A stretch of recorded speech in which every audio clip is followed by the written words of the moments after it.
I don't see this summit being a conclusive summit. After all, it's the 19th summit we've had here in Brussels since 2009. Already there is speculation about the need for another summit in July. Now, Mr. Herman Van Rompuy, who is the permanent president of the European Council, has put a plan forward. He wants a common European treasury. He wants the European Union to become a debt union.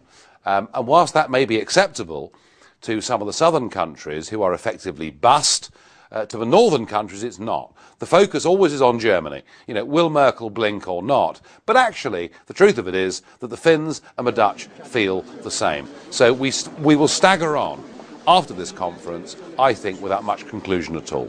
So whatever happens here, of course it matters to the UK.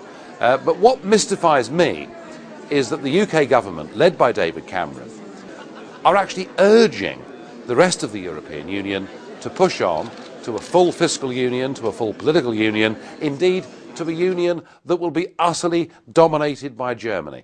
And that is something that goes against 4 centuries of British foreign policy. We've always tried to make sure that one country would not be too dominant in Europe, and now we appear to be encouraging it, which I find very odd indeed. Look, the Eurozone is a fundamental misconstruction between economies that are so different.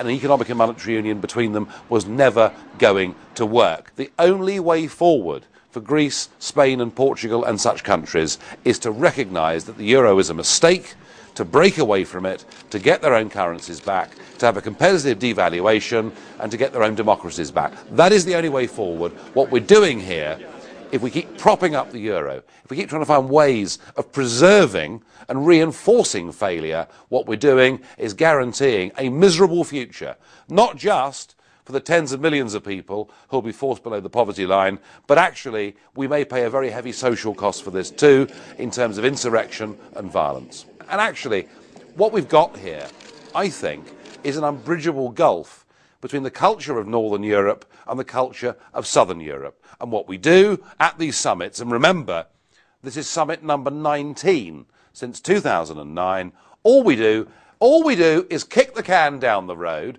There's already talk of another summit in July. We reach no conclusions. The markets increasingly lose confidence, and who can blame them? And now we see Spanish 10-year debt, Italian 10-year debt hovering around this sort of critical 7% level, and the whole thing is headed for a gigantic bust. Well, remember, there are 17 countries that have mistakenly joined this Eurozone. So far, 5 of them have been bailed out. Nearly a third of them have needed bailing out.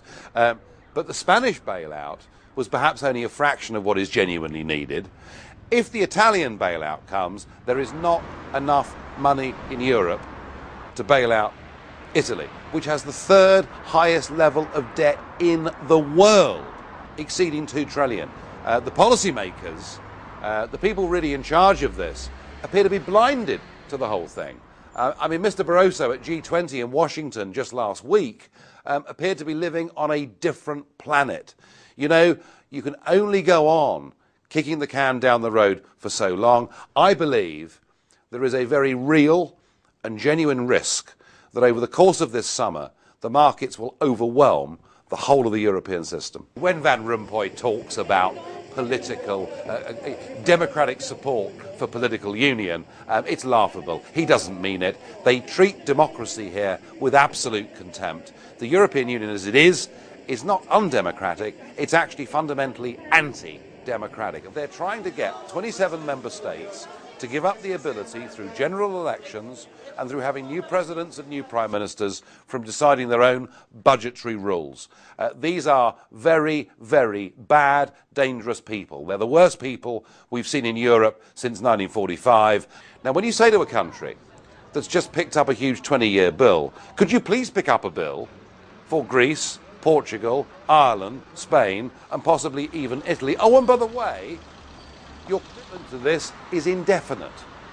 Is it any wonder that ordinary German folk are saying, we just want no part of this? And I think what's really interesting is there is a reawakening in Germany of a sense of German identity. You know, you've got to remember that history hangs very heavily over the German people. Their sense of guilt for what happened in World War II has dominated that country's international relations ever since 1945. But there is a younger generation growing up who do not feel the guilt in quite the same way that their parents or grandparents did. And they are saying, we want to be a modern democratic country that's nice to people.